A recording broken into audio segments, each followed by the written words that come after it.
All right. Hi. Okay, so hopefully yesterday's stuff with the 3D was not too confusing. Today we're going to go and look at how to properly work with the camera, because we didn't really look at that before. So yesterday we were looking at moving objects in 3D. Today we are going to look at how to move the camera around in space and sort of tips and techniques for that. And I did have a link that I sent with the Meet link, which was 2 project files in a zip. One is an example, and then the other one is actually an exercise file. So it's the same thing. One of them is finished and the other one is for you to work on. So they shouldn't be too big to download. Let's just make sure you have those so that you can work along with that. And I'll put that in the description on the YouTube video as well. This is the scene we had yesterday. And once you add a camera to a scene with 3D objects, so in this case, just the cube that we did in the last one. So we've got the camera already in here. So I'm just going to delete that so I can show you the process again. So the camera will just reset to the default position view with the camera. And when there is no camera, the camera tool is grayed out, so you can't adjust the view properly. So to add a camera to a scene, it's under Layer, New, Camera, or Control-Alt-Shift-C. And I didn't really look at this settings thing yesterday, but I think I'm going to look at it in a little more detail today. There are 2 different types of cameras. If you see under Type, I almost always use the 2-node camera just because it's more configurable and you can do more stuff with it. The 1-node camera can be fine depending on your uses. I just like using that one because I like having the options. And I'll explain the difference between the 2 now. So I'm going to start off with the 1-node camera. You get an option to give it a name. And then there are presets over here. So this replicates how an actual physical camera would work. So a 35mm lens lets in a certain amount of light, and it zooms in a certain amount angle of view. So you see that saying it's 54 degrees. If I change this to a 200mm lens, so if you've used like a DSLR camera, a 200mm lens is like a zoom lens. So you see the angle of view is like 10 degrees now. So that's like a very narrow thing. So it's like zoomed in very close.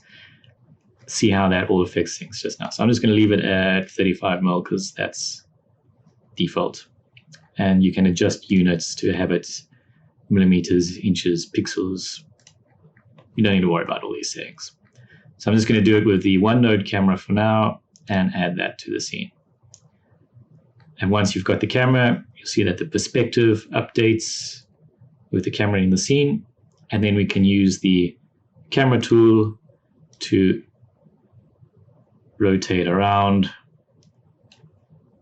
with the left mouse button. If you're holding the middle mouse button, it slides the camera around, just panning it around from the direction you're looking at. And then the right mouse button pulls the camera in and out. So it's not zooming in and out, it's moving the camera actually closer or further away. And there are additional tools over here. So say you don't have a mouse with 3 buttons on it, like you've got one of those old Mac mice. You might not have all the buttons. It's basically, if you hold down on the camera tool, there's Orbit Camera Tool, Track X, Y, and Track Z. So that's the Orbit Camera Tool is what I was using with the left mouse button. It just rotates around the point of the camera. The Track XY camera tool moves the camera up and to the side, whichever way it is facing. And then the Track Z is the in and out movement. So the unified camera tool is just all of those put together with just left, middle, and right mouse buttons. So it's just a little bit more convenient. So if I just switch to the 4-view thing here, we can look a bit more what the actual camera looks like in the scene. So I'm just going to zoom out a bit so you can see from all sides a little bit. And you'll see the camera itself consists of sort of a big sort of cone, rectangular sort of shape thing over here. And when I rotate using the camera tool, you can see that it sort of spins around the point and shows you, so from the point of the camera to what it's actually looking at. So you can just get an idea of where your camera is actually pointing. So it's showing you exactly what you'll be seeing in that view. So you'll see the plane over there at the end of the camera is actually showing the same cropping of the view that you get in the actual active camera view over here. So the camera just works as one point aimed in that direction. And if I open up the settings over here, let me just pull this up so you can see it a little bit more. So the camera has just these things. It's got a position and orientation and the X, Y, and Z rotation. So that's just the rotations. So it doesn't have scale. It doesn't have opacity or anything like that. You just have position and rotation. But then under the camera options over here, so these are the actual, all the details for the camera. You can control all those other things that were in the settings and a few other things.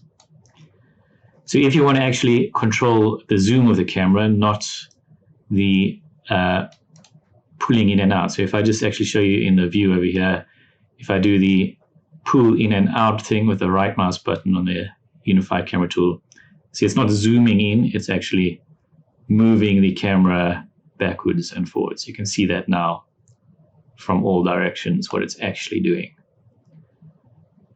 Whereas if I now adjust the zoom in the camera options over here, so this is now saying it's 1800 pixels. If I adjust this value, you'll see that the camera, the cone sort of shape changes. And that's the field of view, so the angle that the camera is viewing at, and that's zooming in. And if I make that a smaller number, you get a wider field of view. You'll see they're saying it's a 75-degree field of view when it's zoomed out, and when I'm zooming in, we get a smaller number. So that if you want to control the zoom, you can control it from that. So you'll see that as I said, the camera only has the position and orientation. And this is with the Onenote camera. What I'm going to do is delete this camera and show you, well, actually, no, I'll leave the camera there so we can compare. And I'm going to add another camera. So I'm going to add second camera. And this one, I'm going to make it a 2-node camera. And I'm going to show you why I prefer using this. So I'm going to just leave all the things exactly the same and add a 2-node camera. So you see now we've got the 2 cameras in the scene. And if I select camera 2, now when I rotate, you'll see that it's actually rotating around a different place. With the first camera, it was rotating around the camera itself. With the 2-node camera, the camera is rotating around the point that it is looking at. So you see, if we look from the top view over here, so let me just zoom in, or let's put this into the 2 view so you can see it a little bit better.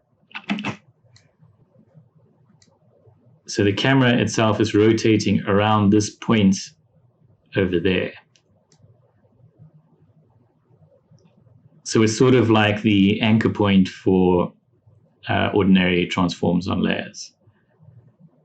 And the camera is rotating around that. So that's why it's called a 2-node camera, because now there's the point of the camera and the point it is looking at. So if I open this settings up under the transform, you'll see that we've got the position and orientation, and then we've got a point of interest. So the point of interest is the bit that it's looking at. So this makes it a lot easier to work with the camera. So you can set the position of the camera to some place, and then you can animate what the camera is looking at. So if we animate the point of interest, we can animate the camera panning along like this a lot easier and more precisely. So you can move this point of interest to a very specific spot, like on an object or something like that. See, if I put the select tool on, I can just click and grab on the point of interest and grab that and move that to a specific spot. So it makes it just a lot easier to work with, especially when you have all these views open. You can really point the camera at a specific spot, so you can aim it at a corner of an object or something like that.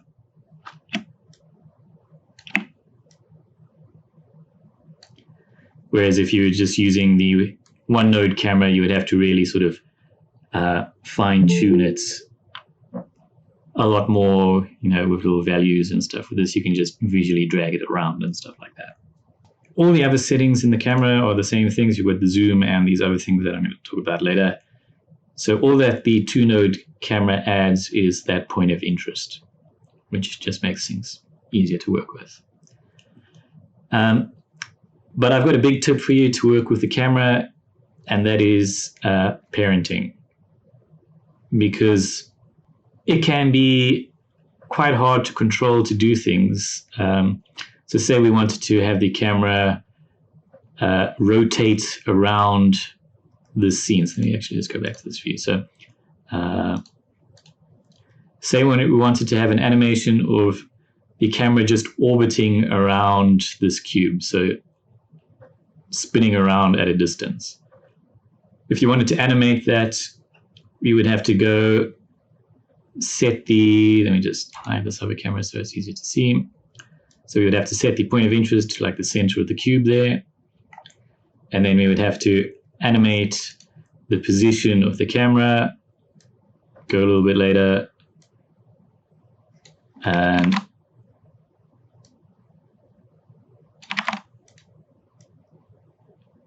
move it around, try and get it to make a sensible sort of shape and stuff, and it will be quite hard to get this sort of natural round motion or something like that. So you would really have to go and add all these individual keyframes for the motion and stuff. So I'm not going to do the whole orbiting with that. You can see it might take quite a while to add all those keyframes and make it smooth and nice. So as I said, parenting is fantastic for this. So what I'm going to do is add our favorite thing, the null object, to the scene. So layer new null object, Control Alt Shift Y. It's a really long keyboard shortcut. So by default, that is a 2D layer. So if you remember, you just make that a 3D layer again. And then we can move that to a point in the scene. In this case, I'm just going to put it somewhere there around this cube. And if we then parent the camera to the null object, we can animate the camera by moving this null object around. So if I now drag this null object, you see the camera is moving with it. There's nothing special about that. But if we wanted to do that orbit animation that I was talking about, it would be as simple as going into the null object and animating the rotation. So I'm just telling it to do one rotation around. And that was as simple as just doing that. And we've got that easy to control thing added over there like that. So you might not want to add a null object every single time you're using a camera, but for specific camera motions like that, it's really useful to just have it there and work with it for these. It really helps, especially for this sort of thing. Another useful thing for that is say you want to do a shot of the camera following a character or something like that, you can parent the camera to the character and the camera will follow along with that character. So you won't have to animate the camera and the character, you just animate the character. So it's also useful for doing motions like just a simple pan like this, because you can just make a nice straight motion even while aiming the camera in a different direction. So we can do stuff like animate the position, move the null into place, add a rotation, and rotate the camera back around. So when you combine the rotations and positions, you can get complicated camera effects with just working with the one object. So if you open up the files that I sent in the link, there was the camera movements is this. Basically, we've got a scene with a bunch of different objects in it. I want you to add a camera to it and then try replicate these sort of things. So we're doing a pan and tilt, so that's rotating, a zooming, dollying, which is sliding across, and then some more advanced things where we do a Dolly Zoom, which is sort of what they do in horror movies. So don't worry about all of that. We're just going to work with one at a time. So the pan and tilt. So if I just put the work area down to this section, there is a layer of text saying pan and tilt, and it moves to the side and then moves up and away. And all I want you to do is to create a camera that follows and looks at that text. So if I open up the, I'm just going to keep it in one file, but you just can open up the exercise file. So I'm just importing it so I can show it to you at the same time. So this is the file in the exercise project. It's got no cameras in it. It's just got all these text layers and things in here. And you'll see the pan and tilt text slides out to the left and then flies up and away. So I'm just zooming out so you can see, flies up and away. So what I want you to do is add a camera into the scene,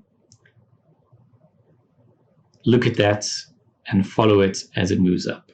This is really just so you can get a good hold of how to work with the camera, because it's a thing that takes a little bit of a while to just get your head to wrap around working in this sort of 3D space. So I'm going to add a new camera to the scene.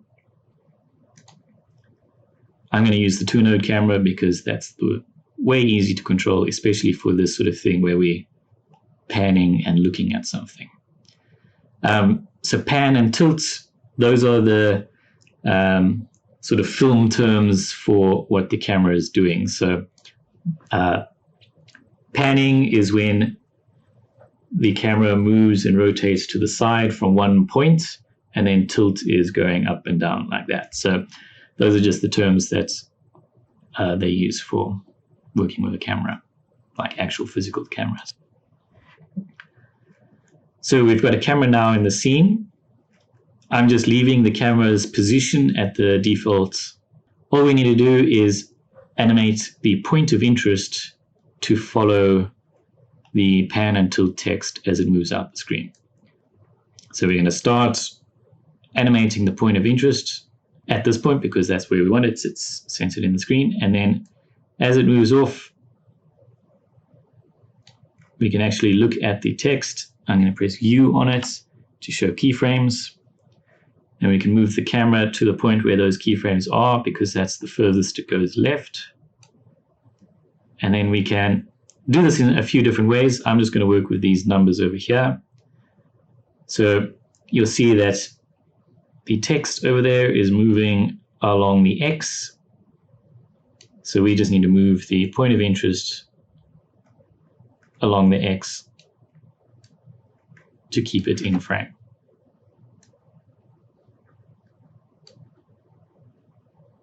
And then you'll see that the text starts moving up, so that's the tilt. So that will be, the Y value. So if we adjust the Y value and we look up, we can find the text as it's up at the top over there. So working with these values is a little bit slower to rotate this, but there we've got it centered in frame. The reason why I'm doing it along with the keyframes over there is so that the movement is smooth and at the same sort of rate as the object is moving. Otherwise, you might have to go along and sort of manually so you'll see that this directly follows along with the object as it moves up and away. So I'm going to do that again in a different way. So I'm just going to delete the camera and show you again. So I'm going to add a new camera, default settings. In this case, I'm going to use the multiple views and move the point of interest by hand, just so you can see that there are different ways of doing this. And if you want to get used to like finding objects in the scene, this is another nice way to do it. So we want to follow the pan and tilt text. So we can click and select the pan and tilt text here, and it highlights in all these views. So I'm just pressing the space bar and clicking and dragging to move these views around so I can just center them.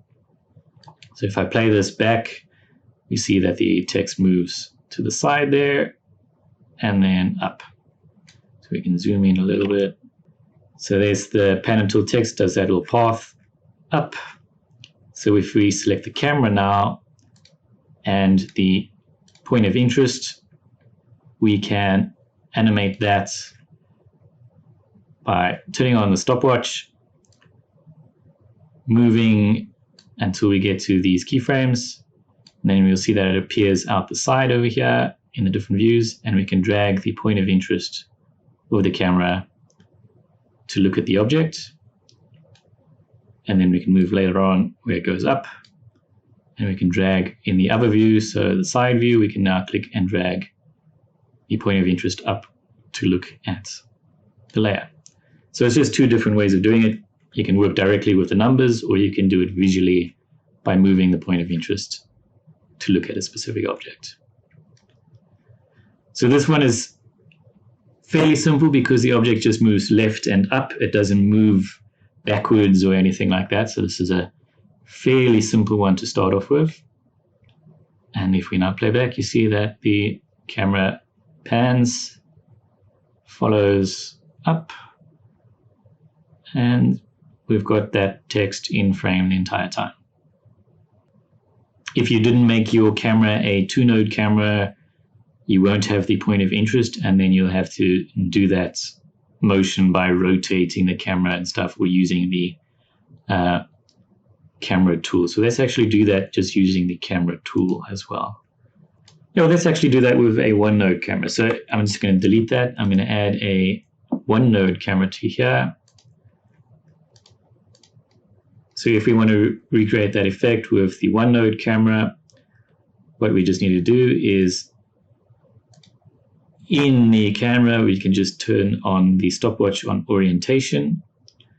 If we then go to where the layer has rotated and we use the camera tool, we can rotate the view in here. And you can see it's a little bit tricky. Get that to look at that layer, move a little bit later, and then follow it up.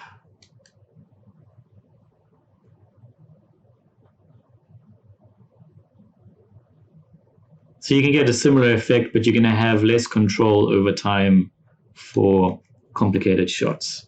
But it can work fine for these simple shots to sort of follow an object around with the one-node camera. But the nice thing about the two-node camera is you can always see exactly what the camera is supposed to be looking at by just seeing where the point of interest is. So it helps to just imagine that you're holding a physical camera and the actions that you'd want to do to follow an object like that. So if you were standing in a spot trying to rotate and look up, it's basically doing exactly that sort of stuff. So what we're going to do from this bit, let me just show you the example one. We've got the pan and tilt, so the camera pans and tilts. And then in the distance, we've got a piece of text over there saying zoom. So what we're going to do is we're going to pan the camera to look at that and then zoom in on that text. So it's the same camera, just changing to look at another object. So we now just find the zoom text. Let's just, so pan and tilt up. There's the zoom text that we see go back in the distance there. So we want to move the camera to then look at that and then zoom in on it. So what I'm going to do is I'm just going to pick a point over here. I'm going to rotate so that the zoom text is in the center. And then under the camera options, we're going to put on a keyframes for the zoom. So just be aware that when you change this, you want to set a keyframe for the first place where it was correct for the pan and tilt. Set a keyframe for that because that was right, and we want that to look like that still. And then we're going to go to the zoom and then zoom in. If we did this zooming first and then look back at things, we would find that we'd be zoomed in the entire time and what we had before would look very wrong. So just remember that. And let's just get this better. When you zoomed in, your rotation will might be a little bit off.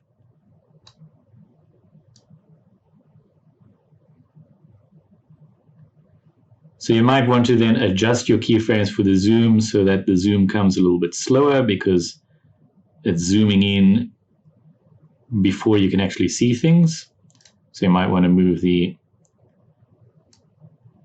zoom to start a little bit later, and you might want to put an easy ease on that so it's sort of a slower thing that happens a little bit later. So we can put F9 on the zoom to ease that in so it's a little slower zoom, and maybe we want to ease into the position or the rotation of the zoom just so it's a smoother motion.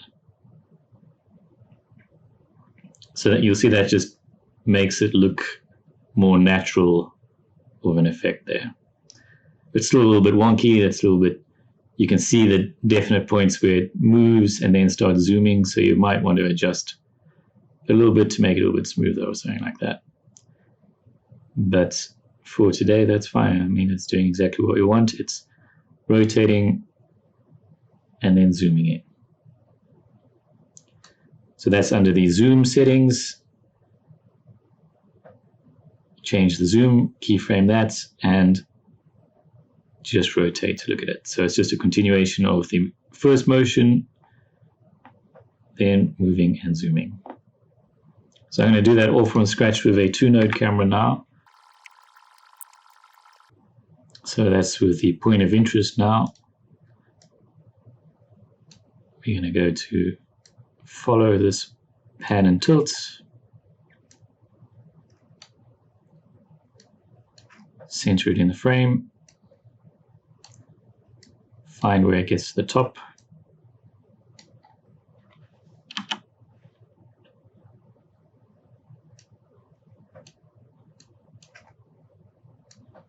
Another handy thing about using the 2-node camera, if you want to look at an exact place of an object, you'll see that when I change these values, the point of interest and the position of the pan and tilt get closer and closer.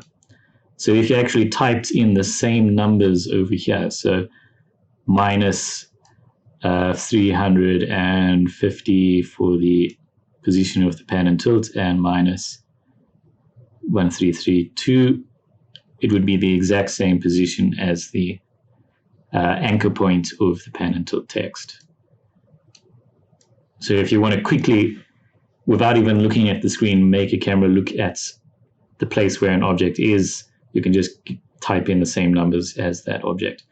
The only thing is that the text, the anchor point is usually in the top left-hand corner, so you'll be looking at the top corner of an object instead of the center or something like that. Just depends on the object, but it's the anchor point that you'll be looking at. So then I'm going to do this and rotate it to look at the zoom text. So let me actually show you how we can use that. So if I go to the position, so that's minus 4,000. I'm just going to roughly make it the same. Minus 19,300, and then a depth of 7,584. So it's really far away. And you can see now the point of interest set to that position is looking at that object. So I didn't actually have to go and find it by rotating or anything like that. I'm just setting it to just about where the object is. So let me show you what you might make the mistake of doing. I said this just now. You want to then zoom in on this object. So we're just making this a very strong zoom. You might get really strong numbers in this, like high numbers. It's because it's really far away. So we've got now a zoom of 16,000 pixels or something like that. Don't worry about the numbers, just look at the visuals. The only problem is I didn't set a keyframe previously, so if I now put a keyframe on this, if I go back, now the view is all zoomed out and funny. So that's why I said previously you would want to set the keyframe from where it was correct and then go back and zoom in. Because now I'm going to have to go and find something that works for the zoom for this. And then we just want to tweak these so that the zoom has something nice to look at while we're doing it. So we just want to move it so that maybe this is a slower zoom or something. So we try an easy ease and then ease onto the position of that object a bit smoother. Maybe we make that happen a little bit quicker and then zoom in once we're looking at the object. So that you can completely change the look of these things just by having slightly different timings on these keyframes. But all I want you to get comfortable with doing is doing these sort of camera movements, zooming and panning and all that sort of stuff. So remember, if you just want to preview a certain area of your animation, the work area over here, this wide gray thing over here is the area that will preview when you do a playback. So you don't have to preview the entire animation, just the area that you want to look at.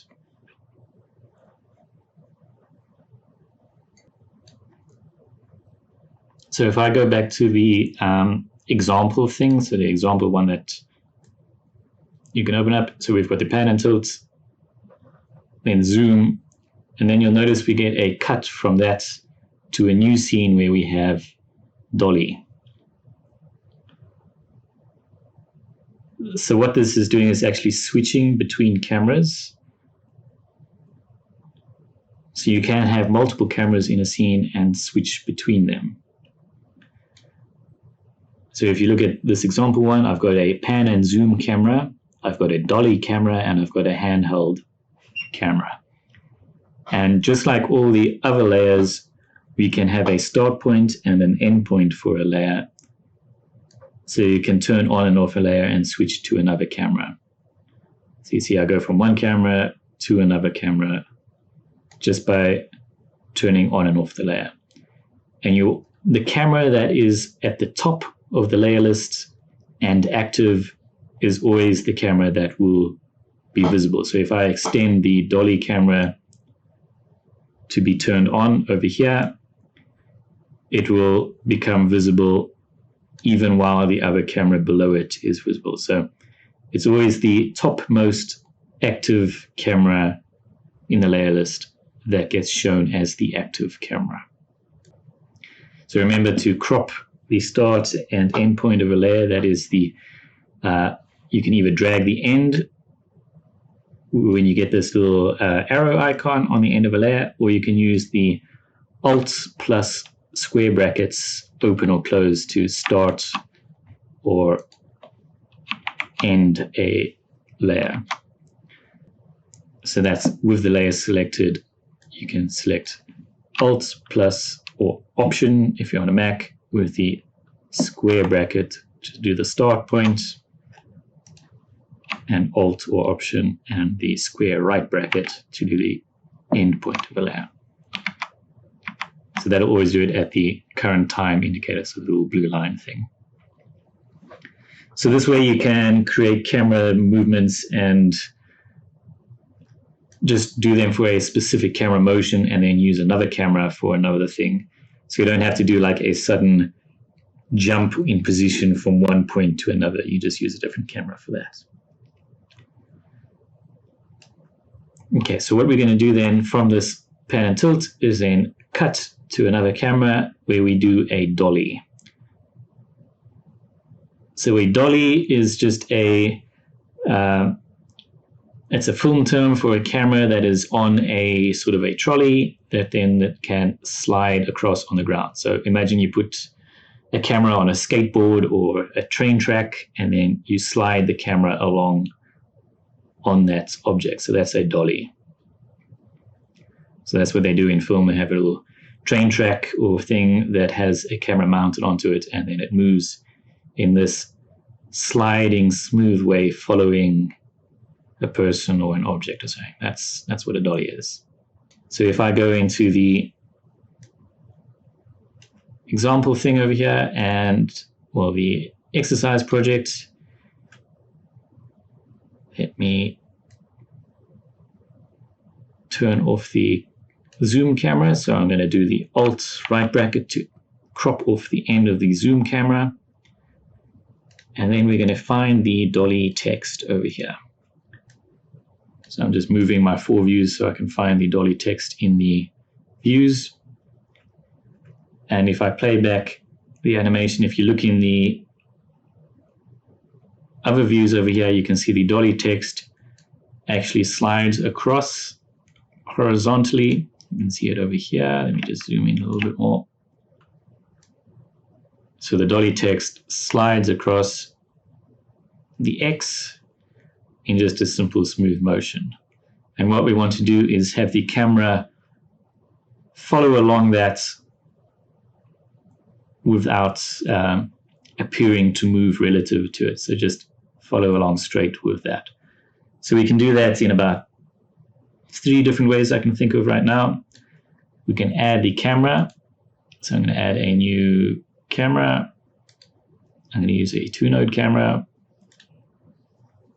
And I am going to crop that to start over here underneath the other camera. And you'll see that I've positioned the dolly text to be just starting at the default position of the camera to make your life a little bit easier. So when we put a new camera in, we do see it there, and then it slides off the screen. So what we can do is we can grab the camera and we can use the camera tool, and we can, if you use the middle mouse button, you can drag it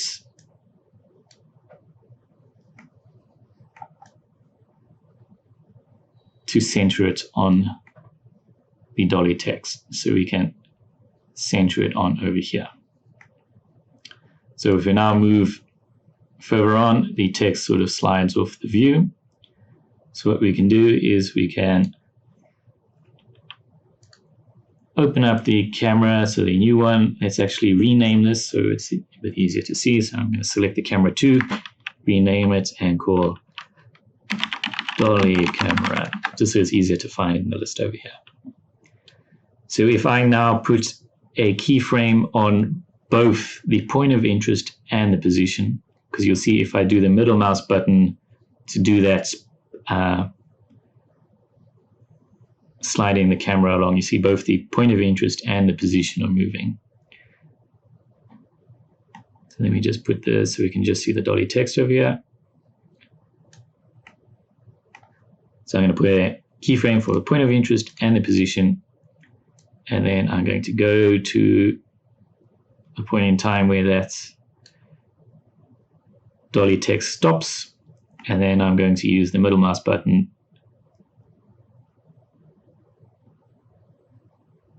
just to slide the camera along like this. So this is not a proper dolly, but this is the simplest way to do it.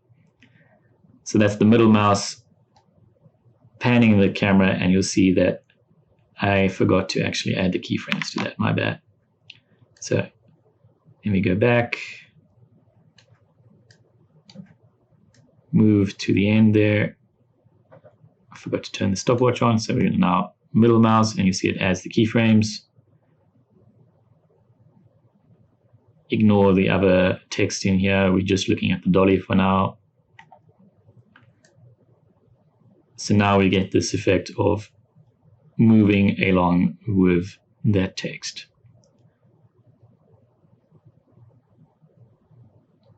So this is now moving both the position and the point of interest. So the camera is not rotating with the object, it is actually moving with the object. So that's the simplest way to do it, but it might not be the most accurate or the easiest way to do it. So I'll show you two other ways we can do it. So I'm just going to undo and undo, so removing those keyframes. So what we can actually do is we can select the Dolly camera and we can just parent it to the layer. So if I use the Dolly camera, use the parent pick whip or the drop down next to it, we can just parent it to the Dolly text. So now when I play back this, the camera just moves straight along with this layer. And that is the easiest way to dolly along with an object directly. So I just did one click and now it's done. The only problem with this technique is that it's parented to that layer. We can't now move the camera to somewhere else and move the text as well, because it'll always move relative to that text. So this is why you would actually rather do that with a null object.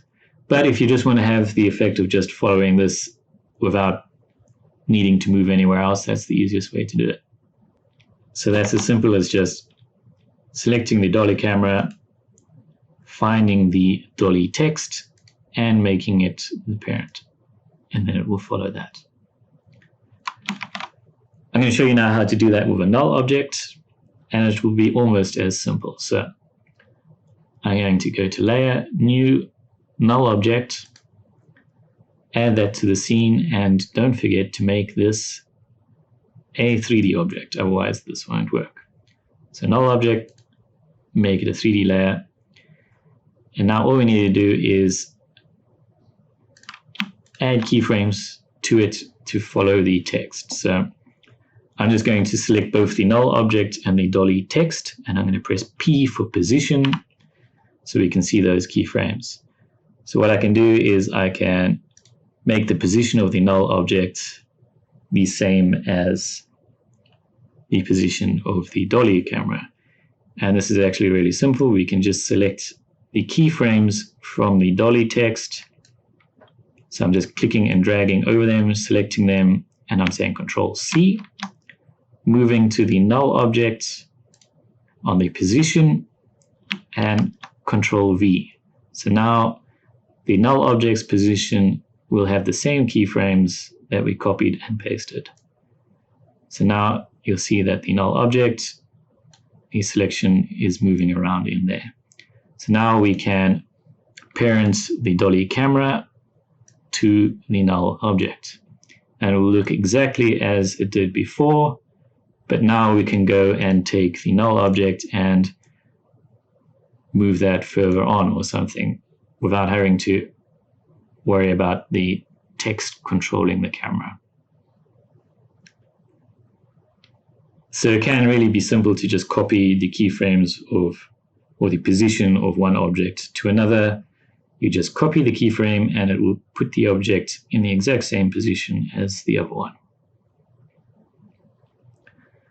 So it wasn't much more complicated than parenting it to the text. We just parented it to a null object and copied the keyframes from the other one.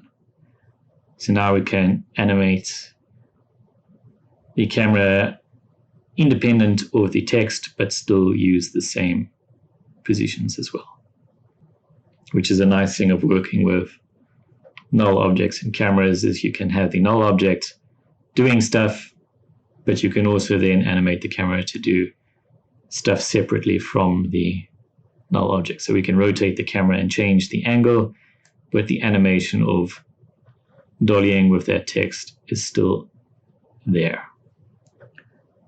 So that's why working with nulls in cameras can be really powerful. So I'm just going to position this ready for the next section.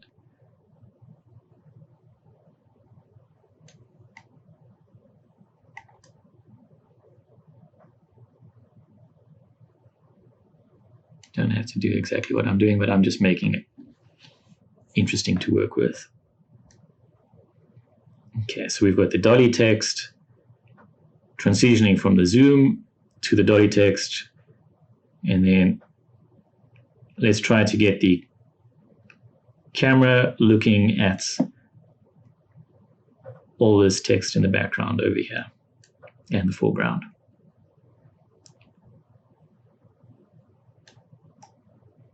I'm going to move the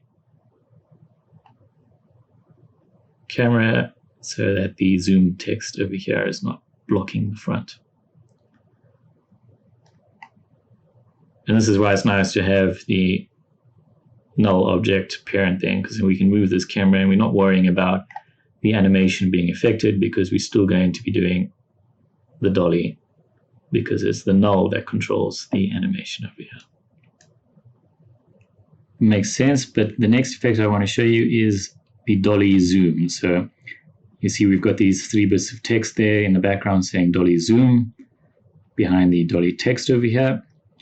So with that, I want to recreate an effect called the Dolly Zoom, which is also called the Vertigo effect, which is basically, I think there was a movie called Vertigo, and it's this sort of feeling of space sort of expanding and contracting. So it's this effect of the sort of feeling of when horror movies, you've got this hallway and the hallway sort of expands and stretches out in the distance. It's actually an effect created by zooming the camera in, but also moving backwards at the same time. So it's often used in horror movies and things like that because it gives this weird feeling of it's actually simpler to create than you would think. We've got the Dolly Zoom text in the background there, and all we need to do is work with the position and zoom of the camera at the same time. The Dolly camera over here moves into the right. So what we want to do is we want to have the effect of this sort of hallway effect. I've got the Dolly Zoom on the sides over there and the Dolly Zoom in the background.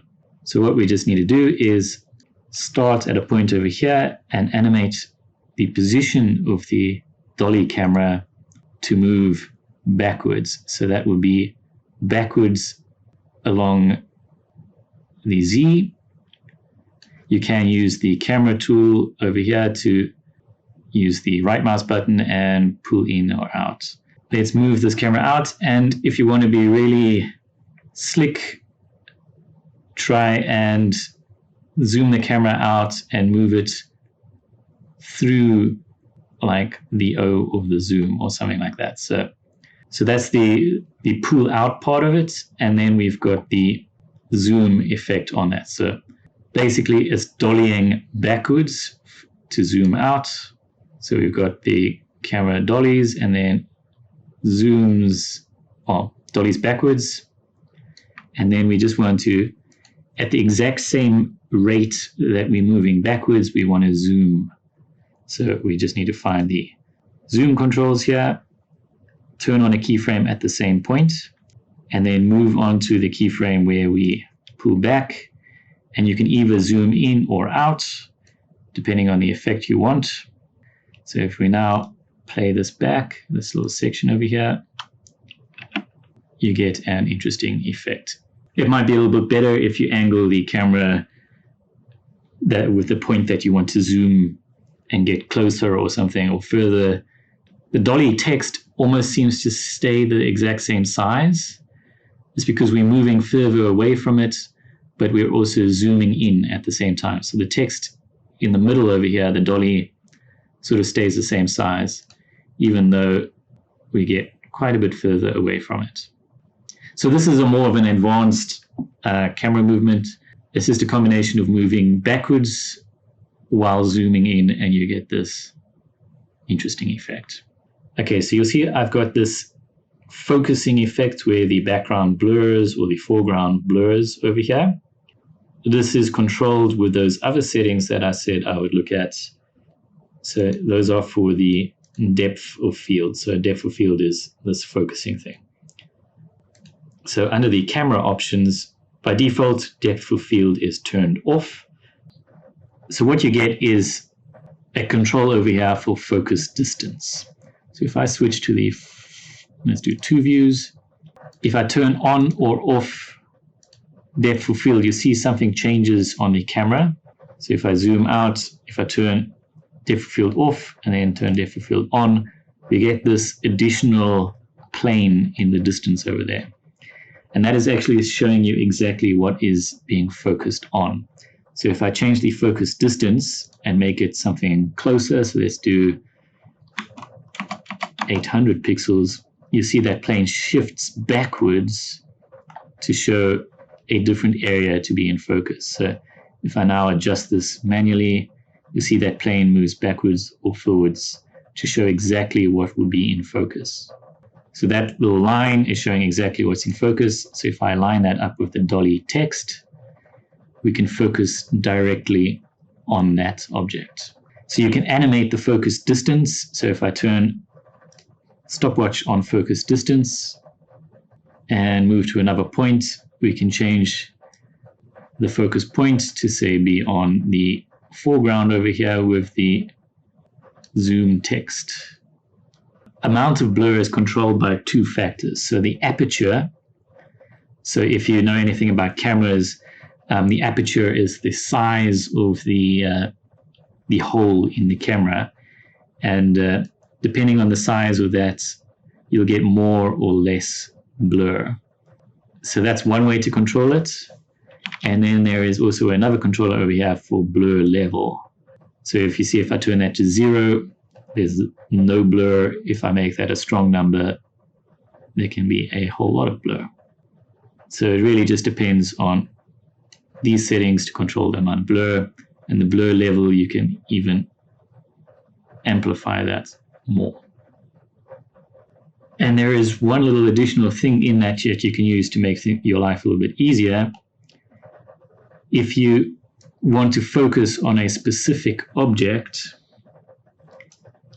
in advance, I'm going to show you more stuff with this, but if you want to focus on a specific object, so say we want to focus on the zoom text over here, what we can do is select the camera and control click on the text or object that you want to zoom.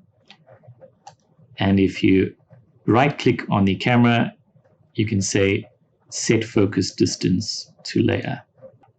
So that way you can easily just set the camera to look at a specific object, and we'll add a keyframe at the current time to focus on that. So we can control click on the background text over there, and we can say camera set focus distance to layer, and then we'll focus on the background over there. Yes, that's the basics of sort of techniques and tips for working with the camera. And we'll look at some more organic effects and stuff in the advanced stuff. But yeah, I hope this sort of gives you a way to practice working with the camera and sort of get your head wrapped around with moving around. All right, I'll see you for more advanced stuff in the next lessons.